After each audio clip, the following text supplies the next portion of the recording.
Maria, mãe dos caminhantes, ensina-nos a caminhar. Nós somos todos viajantes, mas é difícil sempre andar. Fizeste longa caminhada para servir a Isabel, sabendo-te de Deus morada, após teu sim a Gabriel.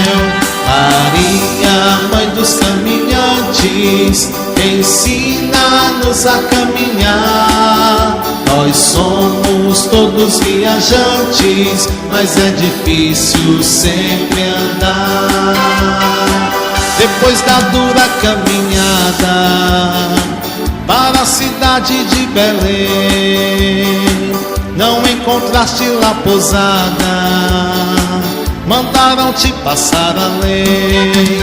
Maria, mãe dos caminhantes, ensina-nos a caminhar. Nós somos todos viajantes, mas é difícil sempre andar. Com fé fizeste a caminhada